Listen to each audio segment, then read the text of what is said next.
Draft your LCS team and earn money. Alpha Draft. Impressive to watch. And it was one of those situations where there was such an embarrassment of riches in terms of picks.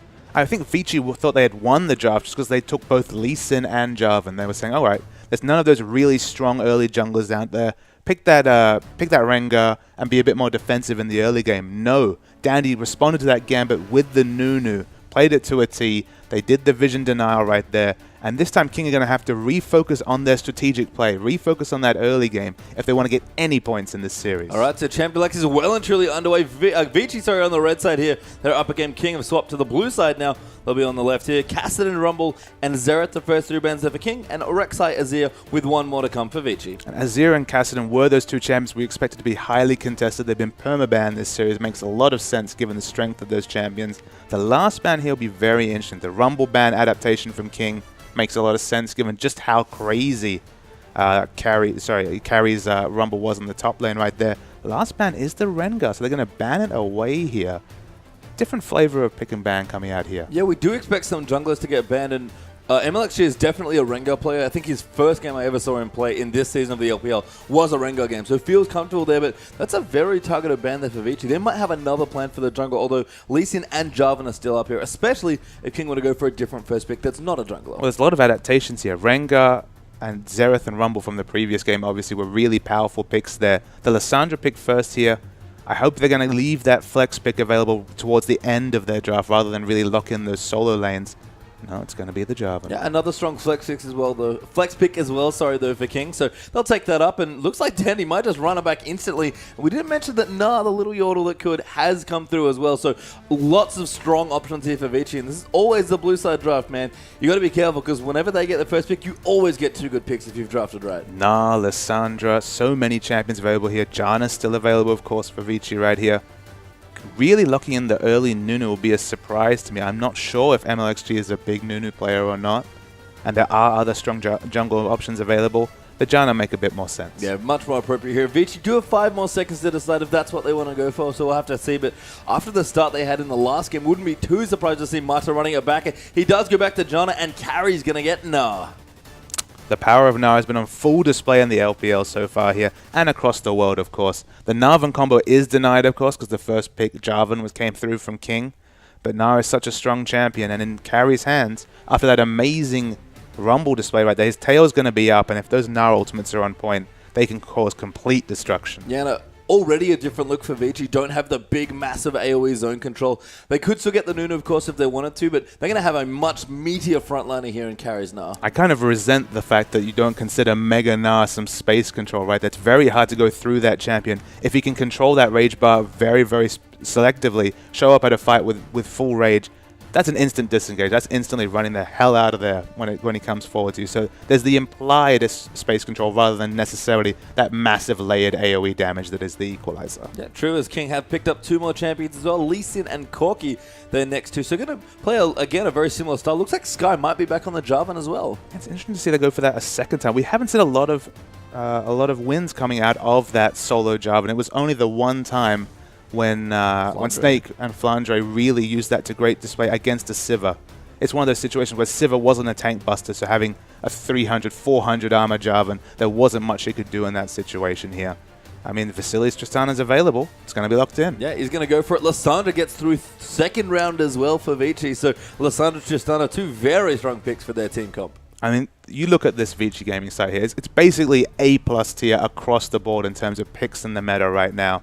An embarrassment, which is if you just get that Gnar Lissandra in first rotation, people have said, okay, that's a 1 draft. But to add up a really impressive bottom lane where both players are on their comfort champions, it's one of those things where you can pretty much say, all right, you guys, you pick whatever you want because we've got exactly what we were looking for.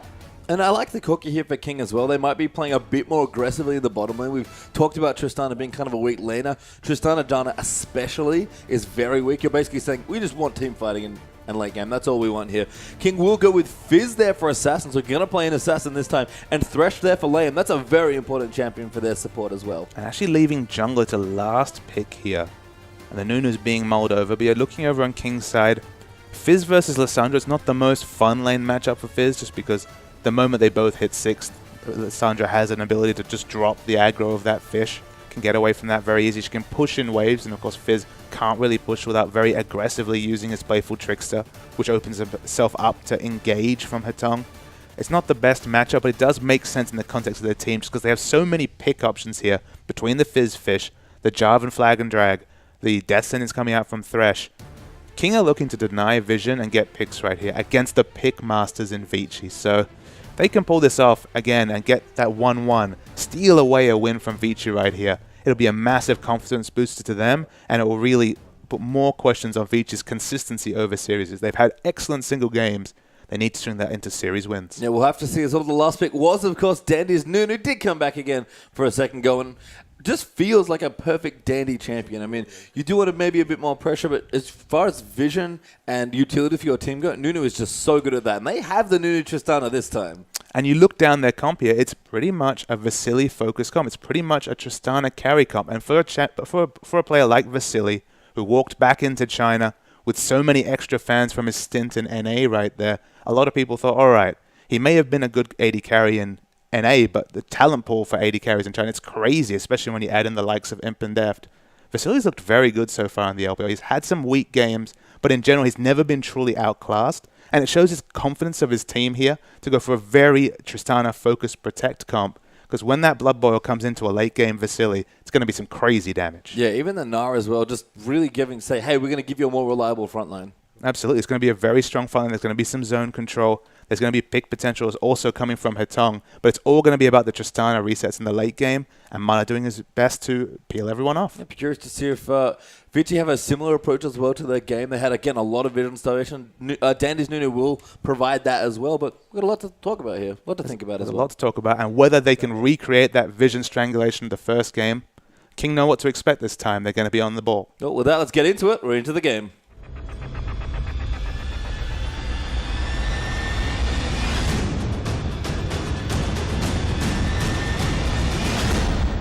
And welcome back to the Rift, ladies and gentlemen. Vici versus King, Game 2. Vici currently up a game here on the red side of the Rift. King over on the left-hand side. They'll be looking to fight for their point here and make it 1-1.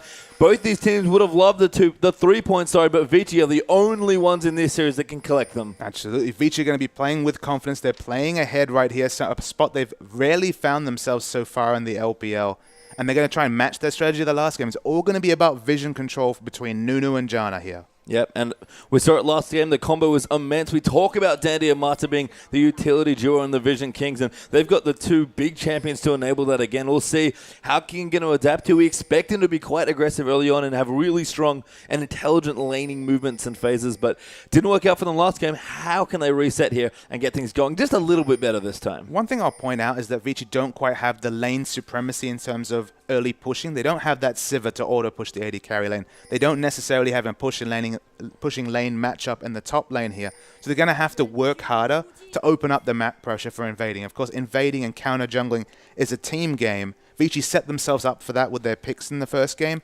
That's not to put anything aside about their picks in the second. They have a lot of powerful picks right here, but it's only really in the mid lane where the Sandra will have an immense pushing advantage over Fizz that they can really open up vision for Dandy. Yeah, Vasily already in the top lane. I think King might have spotted him. There is a ward that Vici looked to ping. But Vasily's going to walk up. He's going to look for the lane swap. Janna's already up there as well. Whoosh down the bottom lane. Successful swap early on for Vici. Successful swap and a very passive start to the jungle. We see Lame here. He's trying to really harass around the blue buff, assuming that Smite's already been used. Danny did hold that later right here. So only it's going to be a bit of harassment, but they do have an excellent timer. They have an exact timer on the second Vici blue buff. Yeah, so nice bit of pressure there from Lane, but Dandy, cool head, does not get that buff stolen from him. Had the one slip up for Vici in the last game, maybe being the Baron that got stolen away, but didn't trouble them too much. Here is Assassin in the mid lane. We'll get poked a little bit here by Lissandra, and this can get a little bit awkward in the early levels for poor Fizz. Yeah, and Dandy was very lucky that it was a situation where they were 10k gold ahead, and that one Smite fail didn't decide the game from there. He has to be on board with that. And look, he has the history to back it up. We can write away one as a mulligan, but not that same sort of opportunity in the second game. No, Hetong really bullying Assassin now as well. Doesn't have a CS lead yet, but has just been chucking Qs into the minion wave. And Paul Melee Fizz is going to eat them most of the time. Dandy and Carry going to continue their double jungle exploits though. And it will pick up level 2 there for Dandy, plus the double buffs as well. Actually, it is interesting to see a second a mana potion being picked up by Assassin here. You'd expect very heavy health regen just because Fizz is going to, at minimum, hit auto attacks, probably going to also receive Qs in his face also here. So he's going to need a lot of regen. I guess the theory there is he's going to need to do a bit of AoE wave clearing, and of course, the flat mana cost of that Playful Trickster is very high at early levels. Yeah, and a pretty big discrepancy with early choices here as well. King actually going in onto carry potentially. That's a lot of damage done by the Qs there. Lee Sin tags him, but it looks like everyone else is here. Oh my goodness, 4-man dive now going to come through here. Carry could be in trouble. Mata also as well. That's a good flash out for Carry. Johnny gets out as well. Land with the flay. Might quite make it, but Sky is very low after tanking those turrets, and that'll be a reset now for Vici. The flash from Carry there was very on point. In fact, both flashes used between Carry and Mata right there, but they do survive. We haven't seen actually many successful turret dives surviving just because people have been falling under those objectives. They tried the 4-man gank. We saw Snake do it so wonderfully in the earlier series this week against OMG, but Vici lived to fight another day. Yeah, and I like the swap up here for King getting a bit more aggressive, but there's a polarizing effect happening in these two lanes here, top and bottom. Vasily has hard froze this lane here, and King, of course, just wanted to break that and went for a 4-man dive. Absolutely, and we've seen a lot of these situations where AD carries have been left alone to 1v1 farm or even farm in a complete open lane here. We're going to see an over-leveled Vasily right here. He'll definitely have the levels to kind of make up for his natural mid-game power trough right here, so maybe his abilities will be doing slightly more damage, but the free farm is certainly happening. And whenever a Tristana is matching farm with a Corki, it does mean that that mid-game power spike for Corki, that mid-game situation where Corki's just a more powerful champion than Tristana, gets ever so shorter. Yeah, MLXG, sorry, we'll wander into the bottom lane now. Going to maybe look to sneak into this brush and go again for a potential dive or just a kill. King are committing quite aggressively early on here, especially down towards the bottom half of the map, and I think that's maybe the right choice. They need to mix it up and get aggressive, and they're going to try and do so now. Yeah, they're just trying something different from the previous game. We saw that the identity from the early minutes of this game has been completely different right here. Although they're 500 gold behind already because of that early CS going down to Tristana right here, they're going for this aggression. Carry actually bounced in there and got flayed back by Liam. That's a good hook they're landing as well. And first blood will go to Corki. We're reminded why we saw the Thresh ban coming out in game right there. In game 1 right there, wonderful little death sentence coming on to Carry. He was getting overly aggressive for no reason whatsoever, really. And he pays the price. Does indeed, as Assassin will, I think, spot Dandy moving into the blue side of the jungle. Sky has already begun to rotate down as well. Dandy is pretty aggressively counter-jungling this Wolf. Assassin, they're going to get juked around the wrong way. Skylar will find him. Jarvan going to slow him down with a golden egg as Dandy will throw a snowball to slow him as well. But a good knock up there is going to keep going. Dandy will run away with the blood ball ticking away. Does pop it back in. He'll be fine. There's no one else there to try and take him out. And Dandy's fortunate that, of course, Assassin doesn't have the blue buff. He's still only level 4, just pinged 5. Doesn't have the mobility to close the distance and kill that invading Nunu there. The Yeti lives. The Sky's still going. He really wants this kill, apparently. There's 2 more members of King rotating up as well, so committing to the aggression in the early sides of the map here. I do like the swap up from King, but Vasily has just gotten so much space here in the top lane. If there is one carry that you love to swap into a 1v0 or 1v1, it's absolutely Tristana. There's always 2 flavors to these lanes up. Sometimes we see the Corki or the Sivir being moved into the 1v1 or 1v0 lane, as it's been a few times right there. And that's usually due to the fact that you want to really open up a chance for him to reach that level 6, to scale with levels. But with Tristana, it's levels and items. But Vasily's in trouble. Yeah, he is indeed going to get 3-man ganked. A great play there from Lamb as well. The hook does go wide. Vasily with a good buster shot, but it's not enough to keep him alive, and Sky picks up that kill. It was a nice adaptation there from Vasily. He thought he could get the counter kill right there. So many levels disadvantage coming out for the Thresh right there. He ate one turret shot, but importantly not the second, and he doesn't get the counter kill. Yeah, Assassin now level 6 along with her tongue in this mid lane. Fizz is about 10 CS behind here. So having a reasonable time, but not maybe the most fun here. Dandy now level 5 will walk in towards his blue earth, respawning just on time, and Dandy, ever the generous jungler, will donate it over to Lissandra. 10 to 20 CS is probably the par for this mid lane right here. Of course, Fizz won't have quite the same kill pressure, so for an Assassin to remain relevant in the late game, he's going to have to really get some side lane pushes going, maybe have someone relieve some pressure and farm out this mid lane for him. I expect that we're going to see the Fizz split push coming out later in the game. Hatong should be able to match it. Yeah, Assassin, they're going to Urchin strike back as well. Just trying to get the blue buff, as you mentioned there. So walk over there to MLXG and pick that up for himself, which will make things a little bit easier here for the Fish in the mid lane. But again, not too bad looking down as well. Bottom lane looking decent now for Whoosh. Is actually Vasily and Mata have swapped back into a 2v2. Wish is about 10 CS ahead. Lamb looking for a hook. Does not land that one, but the pressure's on now. This is the start that King needed. With the early BF sword here, Vasili's able to actually push out these waves with explosive shot just because he needs less auto attacks and able to kill the first creep here. So now that he's actually able to trim the wave very appropriately, this Tristana, happy to return to that 2v2 situation, happy to get a bit more dragon control back for Vici Gaming. Yeah, and all that free farm that Vasily got in the first 5-6 minutes really helped him here with the early BF. So Vici playing again very well strategically early on. And that is what we kind of credited King for. So it's interesting to see Vici kind of really play them both in this game and the start of this and the last one. Absolutely. I mean, for Vici, it was one of those situations where they imported the Vision Kings. So we had a fairly good idea that they'd be all about getting that early vision. We just weren't sure if they could translate it into game wins or necessarily use that ward advantage to really push over and win games. And that's kind of the issue, is that if you suddenly have an extra, 5-6 wards, extra vision of camps, you don't immediately know what to do with that extra information. That's maybe the communication issues coming out between the Chinese and Korean members right there. As they play together at the top level, you have to think they're going to start to get more and more on point. And it's been on display in this series so far. Yeah, I mean, the early weeks for Vici did not look this coordinated, but the last game especially has looked a lot stronger for them. Fake Dragon was considered as well by Vici, but they'll back off there. Don't want to quite go for that one yet. Assassin continuing to get harassed here by Lissandra. Actually falling a little further behind now in CS, closer to 15 now.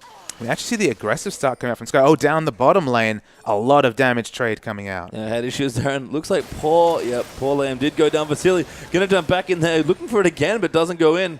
But there is a kill there for Vici. They'll take it in the bottom lane. Absolutely, they pick up that first kill right there. I could see the harassment coming there, the flashing health bars. A nice kill coming through for Tristana.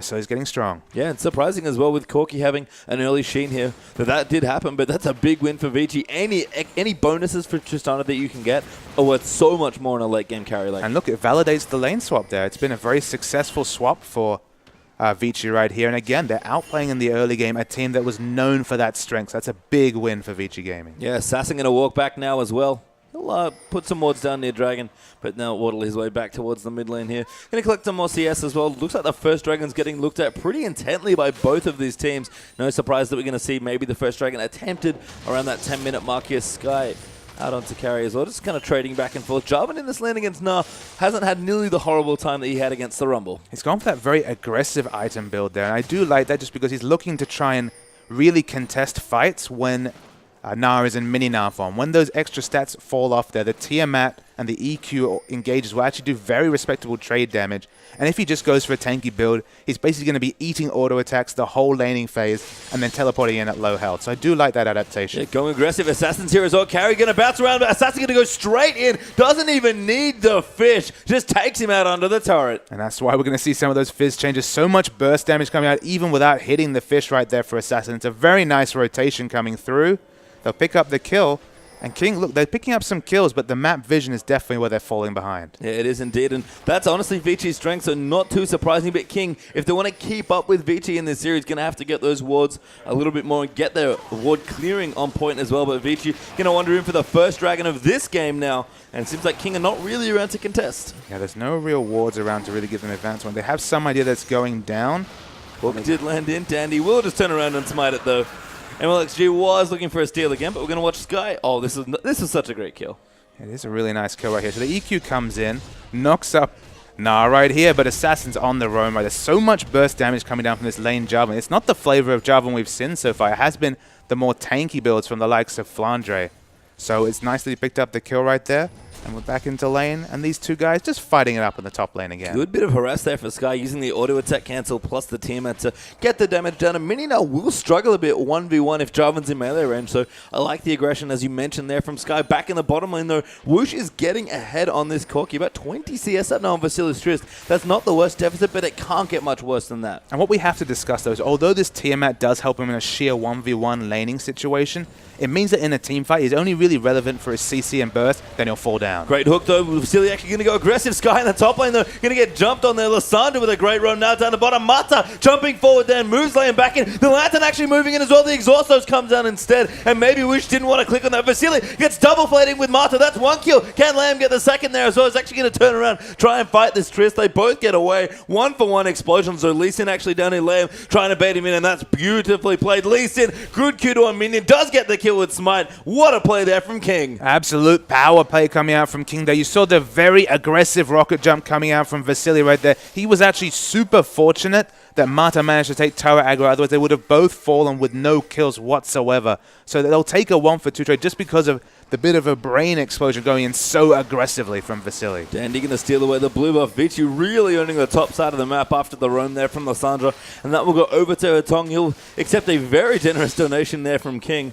And seeing Dandy will steal it away. Carry now almost Mega now form. Sky going to fight him up, but a 3-man dive's coming in. No ult for Lissandra, but Sky, got nowhere really to run. Cataclysm's on top. Glacial Patch out there for Lissandra, and that's a beautiful dive. Goodbye, Sky. Yeah, the map rotations are going in the advantage of both teams right here. One team gets a nice kill on the top. It's answered by the double kill on the bottom. This last rotation on the top really starts to put it in Vici's favor, though. Yeah, Vici looking good. Don't quite push down the top tower yet. Whoosh down the bottom. In the meanwhile, he's picked up a Trinity Force already. So the next Dragon fight, Corki is going to be very, very strong. Yeah, the power spike is definitely on. We actually do see a comfortable 20 CS advantage for Whoosh in here as well. Once those Sorcerer boots are completed, I'd expect to see them try to capitalize on their turret lead they have already. Stick Whoosh in the middle lane and really try to siege down this first turret. We'll have to see Vici actually joining in the mid lane turret now. It's at about a quarter health there.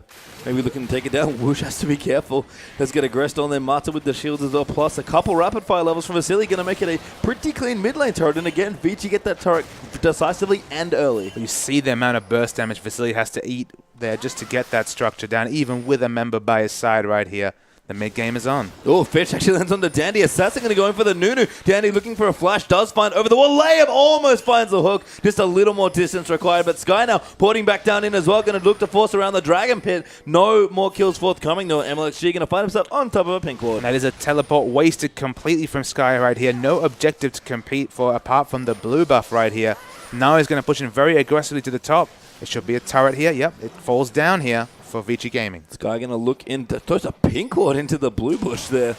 And Lissandra going to come forward. Has to be careful. Good play from Lane, but the ult is up for Lissandra. Not used yet, though. Want to save for a priority. Carry actually down here as well. MLXG gets not into the wall there by Carry. And now Vici going to dive in on top, but he gets eaten alive by all the damage. Assassin gets that next kill. Dandy going through, but Assassin little low goes down to the double for Lissandra. Now Sky getting chased out now as well. Glacial Path moving in. They're going to lock him down with the W there as well, but the damage coming back. Whoosh now with a kill on Lissandra. There's another actually for the double. Now Carry could be in trouble. That's 3 for 3 so far. Now Nah going to hop out. Q's will miss there. Oh, as the skill shots fly a little wide, but Carry getting low. Whoosh, can he chase in? And MLXG wants it so bad. The Phosphorus Bomb does not land, and they will not chase the dive. No, they take it instead, and Lee Sin going to ride it in, but they donate it to the Corki. And the Whoosh just survives there as well. And that was once again a case of Vici not respecting Whooshin's damage. He got instantly burst when he rocket jumped in aggressively for the second time so far this game.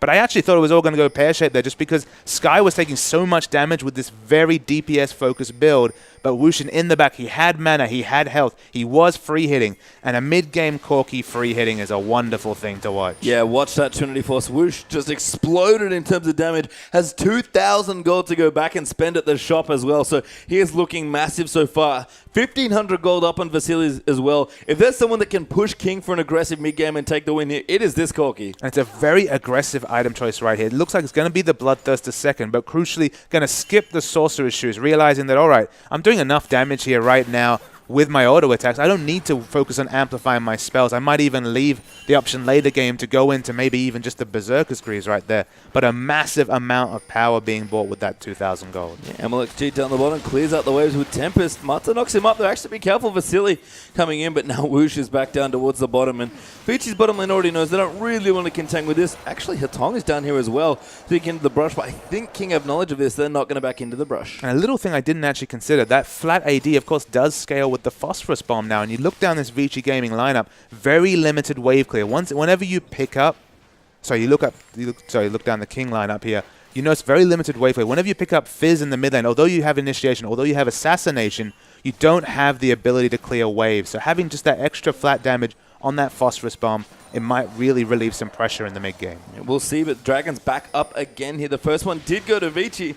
MLXG going to clear out red buff, maybe donate it over to Whoosh, but King have to do something at this dragon. It seems like Vici going to continue to get vision around, got good pink wards around the back there. Oh no, looks like King's actually going to defend the area around the dragon pit, so we might have a brawl here. Scuttle Crab, oh no, he's getting eaten, does go down there to Vasily. Yeah, they've managed to get a bit of vision strangulation out right here, but I don't think this is going to be an objective they're going to let go just because they know how strong their Corki is right now. Got to be so careful, and Vici might not even want to fight them here. Lysandra can get a good initiation and get on top of the Corki. That could be it, but Assassin's powered up now, so he's got a Lich Bane very early on this Fizz, and we saw how much work he did in the last team fight. Absolutely, but he needs to be careful. He doesn't have the Zonias, doesn't have the ability to go into stasis right here, doesn't have the cooldown reduction flavor of Fizz that we've actually seen coming out from the likes of Cool. So, of course, that Playful Trick is going to be on quite a long cooldown. If he goes in aggressively here, it's probably going to be a one-for-one trade, so he really wants to take out a priority target. King got a quick turret, actually, so that's good for them, but they need to try and find a way in here. Lee Sin going to go for another steal, does get it for the first time, gets locked out by Lysandra and taken out, though, but carrying the back, a big three-man Nara ultimate. Assassin now gets exhausted and can't do anything, and Whoosh wants to kill someone so bad, but Mata has knocked him up now as well. He's split from his team. Hatong off to the side, might actually go down. The Foster's bomb almost enough as the missile goes a little wide, but a 3-0 wide there for Vici, still withstanding. That was a great fight. The front line was exploded there for King. Whoosh tried to clean up at the end, but he realized, oh crap, I don't have anyone with any health in front of me whatsoever.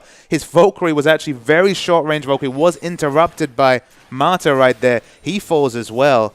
The trade, it was looking good when they picked up the first objective, but we'll see the replay right here. The MXG steal away was massive right there, but you look at the target selection coming out from Vici right here. They instantly explode Assassin down. Carry lives after all of that. Able to fight as 5 right here. Very significant right here. Tong actually able to CC, and the reinitiate, they just chase him down.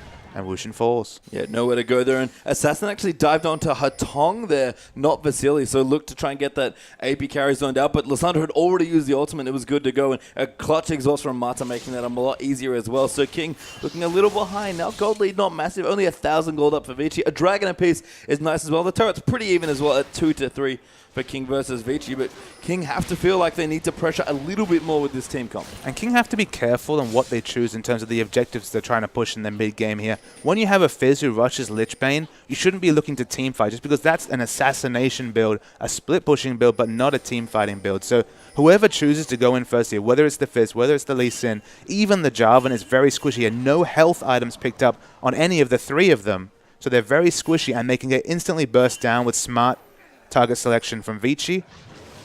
Carry a bit worried in the top lane. He's very worried. He saw a hook come out, but he'll saunter away. Just dodged it here. LXG will queue him for a bit of vision, but King looking just like they want to take the outer turret here and complete that little circle. Hatong Dandy immediately pushing down the mid now as well. Whoosh is running defense, though, in towards that side of the map. Vasily down the bottom getting free from. That's probably the most beneficial thing of all. Top tower does fall down, but Vasily starting to get going now. Infinity Edge done, plus the Zeal as well. Oh my god, Whoosh in the mid. Getting dove in there by Hatong. Lantern out there from Lamb. Cannot save him. Sky actually down here as well. Dandy forced to flash out from under the Flag and Drag combo, and Carry getting to looking to get some harass in there as well. Dives back in there with a bounce. Wants to go in, doesn't have quite enough range. Mata with a great ulti, though. Going to reset that bite, and Carry is just chasing out Whoosh and mini napalm. Trampstorm's in a Mega now. Gets the kill. Lamb's going to find him. Knocks him into the wall. But now MLXG's here with Sky. They should be able to chase him down. But that's a worthy trade there for Vici. Yeah, Carry was able to assassinate this now. It looks like they're almost going to leave it behind. No, they really want to give this kill to Assassin. They don't have that option, unfortunately. He does fall down right there. It's a 2-for-1 trade. Vici very, very aggressive right there, but successful in assassinating that Corki. Yeah, and a bit of a deep dive there for Vici. May have lost one more member than they would have liked. Mata actually went down as well. Vasily cleaning out minions in the top lane. I'm not too sure why Vici pulled the trigger there. Not the same controlled style we saw in the last game, but they're still buying enough time for this Tristana, and that's what's important. Yeah, I feel like some of the communication issues between their members are starting to slip out in this game.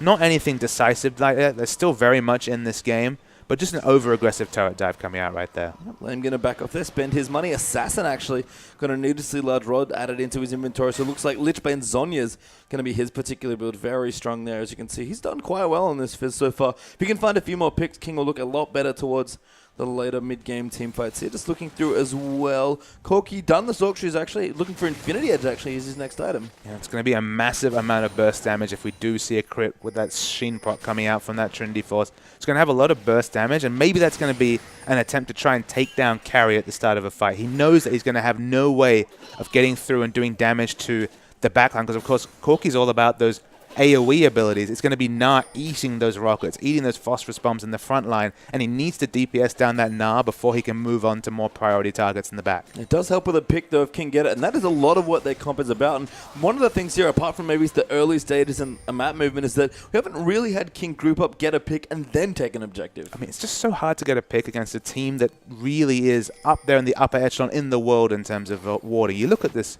map right here, despite how close the game is, so many red wards on the map. The pink wards are down also from Vici. They have so much defensive warding right here.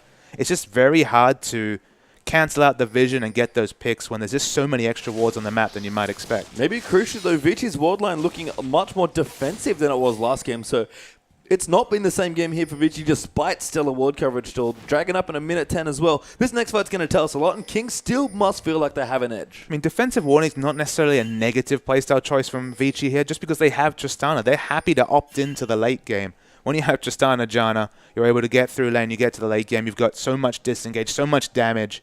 I mean, it's one of those situations where they realize that one of their win conditions here, Vici, is to pull it late. So if they lose the minimum, if this pick comp never gets a pick, it doesn't really matter how many AP items Fizz has in the late game. It's so hard for him to get onto a priority target. So pulling out this game is Vici's preference, and they're at least setting themselves up to do that. Yeah, defensive warding certainly not a bad thing. Just a stark contrast from game one.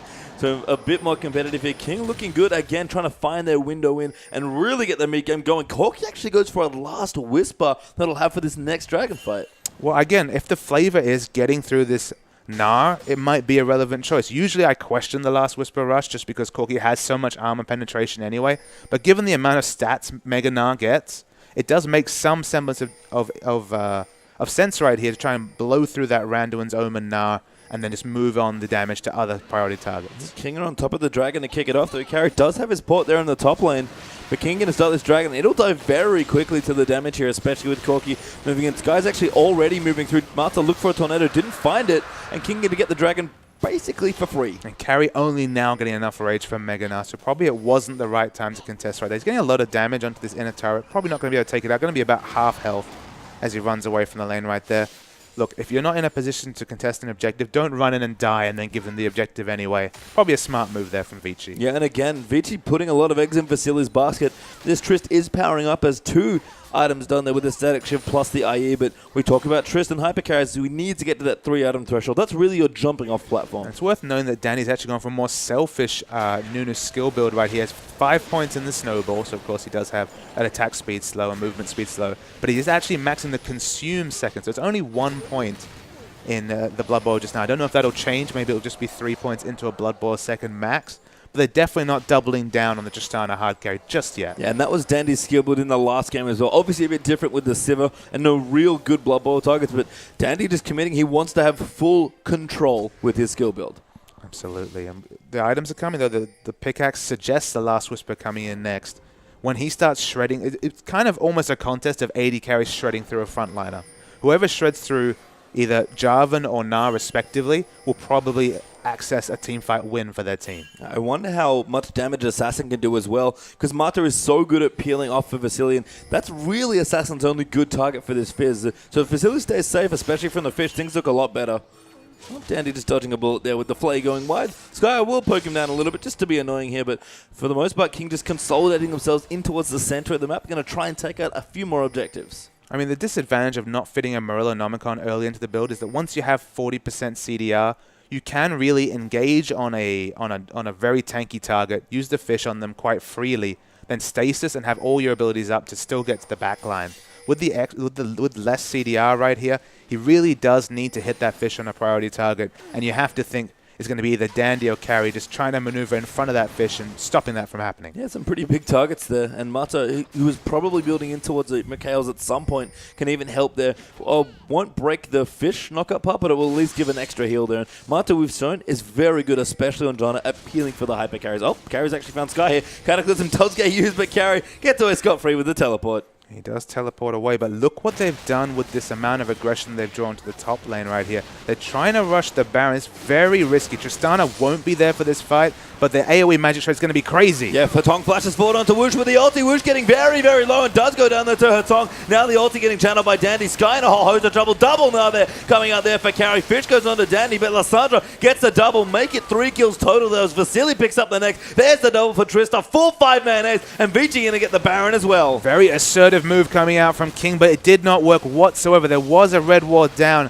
and this overwarded map is paying dividends for Vici Gaming right there. Here, they will be the ones to pick up this Baron buff. And King, they went for something cute, they went for something smart, but it did not work out whatsoever. Yeah, do not try and steal from the Prince of Thieves. Maybe the message from last game. MLXG did it last time, but Dandy really puts him in his place, and the rest of King can't feel too good about what just happened. That is a big loss in a game where they were honestly poised in a very strong spot. And we saw the effect of a Baron buff when you're behind previously. We're going to see a replay right here. King, they're trying to DPS down, but that magic resist shred, you'll start to see the effect of this. We have so much magic damage coming out right here from Hatong. Instantly Wushin dies. And with the low health buzzer, the Gnar coming out is insane right here. They're, again, eating AoE. It's so much damage coming out from Hatong. And then Vasily just shows up fortuitously to pick up the last kill. Yep, the triple there for Lissandra. I think a double there for Vasily. So the carries there for Vici, getting all of the kills that they need here. Not that they really needed them at this point. That was one hell of a steal. And the gold lead has shot up miraculously for Vici. 7,000 gold ahead now after that Baron. And I was going to mention that in the previous series, and actually quite a recurring trend, has been the team behind picking up the Baron, delaying the game. When a team's ahead and they pick up a Baron, the amount of pushing power is just crazy. And we're going to see that very soon here when we see Vasily and the rest of the team grouping up. And if one team really capitalizes on a Baron buff, it's Vici. They love to strangle you off the map, starve you of resources. And we'll see what Vici get done here. They might not be able to close the game with this Baron buff. They're going to get pretty close, you have to think here. Absolutely. They'll definitely be working on that. They'll probably back off to the Baron eventually. But Sky's going in. He's ported in. Lamb's down there as well. Maybe have to get him out. Lissandra ultimate's going there. Good double play. Woosh there trying to find a kill, but can't quite get there. And now MLXG is going to dive in. Dandy flash ultis there onto Corki, but he will get out towards his tier 2. MLXG going to dive in. Assassin in towards the back now as well, looking for Dandy, but Mata's there for the knock up. The fish does actually land onto Dandy, so they will get the kill. The Zonies has been completed. Playful Trickster out there, but Assassin probably going to die and does go down to Trist. And that was a very weird teleport. It was a very weird, aggressive teleport from a DPS-focused Sky right here. Not super tanky as Prince Jarvan IV. He could not buy much time at all. A 3-for-2 trade is not what they're looking for here. It's not going to stop the push whatsoever because Vasily's alive. Vasily is doing all of the damage right now. Probably has the rapid fire maxed and ready to go. Mata helping out with the shields there as well. MLXG might chase in, does get the slow onto carry, but he's actually mega null for him right now. Doesn't have his ulti, but Vasily going to dive over there. They fancy the fight. A great wall up there from carry. He's going to secure the kill there for Vasily. He's going to jump in again, going straight in onto it. Mata with a great ulti to reset the 3v3, and Vici take another free kill. Mata's monsoon there was massive. It looked like the third time this series even that Vasily was going to make an overly aggressive rocket jump, but he's been practicing that defensive targets with all the practice with Imp, putting it to good practice here with Vasily, helping that carry go through. They keep calling the bluffs here, do Vici right here. The first bluff happened the top lane where they tried to rush down the Baron. That clearly didn't work and they paid for it. The second bluff happened just there when they tried to go in with the teleport. Again, that didn't work. And finally, they still tried to aggress. This is a 3-item Tristana. Tabioma to the gold, sitting on at least a BF sword's worth of gold to put on top of that. I don't know what King are trying to do. They're trying to make things happen. They're trying to make aggressive rotations, but they're getting found out every time by Vici. I mean, credit to King for being assertive, especially in that last spot when they were clearly behind, but I don't think they needed to put themselves in this spot, and that might be the big misplay there. We'll see, though. Vici pick up a dragon for themselves. That is 2 and counting. Only 2 dragons actually isn't that many, but Vici don't need a whole lot more with a massive Tristana to back them up. On a simple level, you can see why they made the engage they do. They knew that Mata and Vasily were split away from the fight. Then they thought, all right, we have 4 to 5 members in position. We can pick up a few kills before they can group right there. But they're just ignoring the fact that there was wonderful vision down from Vici, and they're just being caught in these rotations every time. And King was so praised for their early game rotations. Their late game rotations were never something they were spoke highly of, and it's on display right here. Hatong not going to get the blue, interestingly. Dandy will instead just counter jungle it away. Carry looking kind of big there. I think there's an elixir of iron ticking away in mini form. We're going to clear out some of these waves as well. Level 16 now for that. Now Tristana powering up level 15 there for Vasily. And everything going right here for Vici. Well and truly 10,000 gold ahead. 7-3 in turrets, 20-13 to kills. It's time for Vici to close out the 2-0 and collect their very well-earned 3 points. Absolutely. They've certainly set themselves up for it right here. There's some excellent damage items down King's lineup as well. I mean, look at this Corki. He's absolutely massive. Probably the most expensive, realistic 3-item build you could go for here with the Trinity Force, Infinity Edge, and Last Whisper. But he's not going to be able to get through Dandy and Carry right here. He's got the Frozen Heart finished on Dandy, the Random's Banshee's extra health coming out from the Gnar right here. It's not realistic for Corki to do any tank bustering this game. Yeah, what a hater from Dandy, accentuating the absolute zero with his Frozen Heart as well. Plus he has a locket. Dandy has just gone full utility on this Nunu, full vision control, getting the support items in as well. It's great to see Nunu really make a big comeback, and it is, to me, just such a Dandy champion. And I believe between the Frozen Heart aura, the Snowball, and the ultimate, that's a lot of attack speed so coming down for this Corki. He will not be able to do a huge amount of damage in this team fight. And he's just a real tanky beast standing in the front line, gleefully eating whatever damage or skill shots King want to put out. Vici going to move in for this naked inhibitor here down towards the bottom. King, if you have a last stand to make, it might be time to, but Vici just looks so strong at this point in the game. They're going to dance around here. Carry will build up his rage on Gnar as well. And either they'll pull the trigger or they're going to lose an inhibitor again. All right, so they're going to go in for the inhibitor right here. They're really choosing this engage carefully because they're worried about Vasily getting exploded at the start of the fight. And LXG does dancing, actually eats a snowball well and truly on the way out, riding the safeguard out as well. Lamb did pop the lantern now for him, so no other good options there for disengage here. Carry just going to bundle forward there on Mega Gnar form now and just zone everybody. He gets great. I don't think he cares at all here. And Carry wanted to flip someone into the inhibitor debris, but doesn't go there. Oh my god, that was an amazing 3-man. Not Matza flashing in there as well. Monsoon just scatters everyone to the wind, and now Sky going to dive in onto her tongue, but Lysandra happy to fight Dandy, ulting off towards the side. Assassin's going to get clipped there and killed by Vasily. Sky going to look to go down here as well. So Vasily's diving forward aggressively on Trist. Dandy moving forward. That goes under the turrets for MLXG. That will clean out the last kill, you have to think here, and the second game here for Vici. Very clear we see the reason why we don't see too many of these DPS Javans in the front line. The King front line just exploded this game. So while it helped with the laning, Sky couldn't have anywhere near the same impact of Carry and Danny in that fight. And my goodness, words almost defy that Flash Gnar we saw. A 3-man Flash Gnar onto that dead inhibitor right there. Lovely play coming out from Carry. And maybe the strongest performance from Vici so far in the LPL. We had so many questions with so many big names on this team. They struggled in the early stages. They didn't have nearly as much fun, although they picked up some more wins last week. But that series right there, that is the Vici people wanted to see. And look, we've said that when we saw the last 2-0 win for them, we thought that was going to be the start of their momentum. And it was quickly halted with some equal displays, with some weaker displays.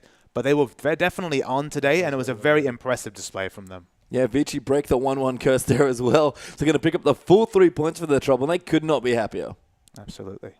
We'll have to see. I think we have a replay coming up now as well, so we are going to get into that here. Vici going to look to see what they can do here. Okay, so it's quite a close game at this one. Only 600 gold is the advantage for Vici. We'll roll the tape right here.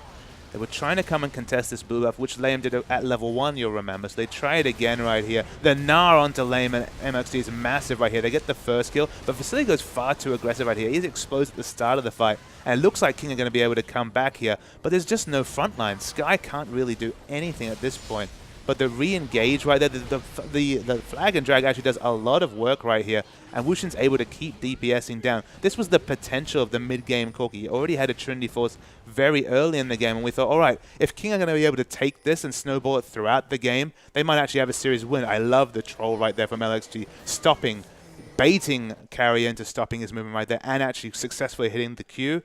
But unfortunately, it was a once-off. It was only one little engagement win there for King, because as the game dragged on, the power of Carry really came through, and that was a win for Vici. Yeah, and crucially, the full 3 points there as well picked up. They're going to be very happy to hop a little bit further up in the standings moving into the next week as well. Of course, that was the last series of here, so looking good so far, but we are going to be back with more LPL coverage, guys. Don't go anywhere.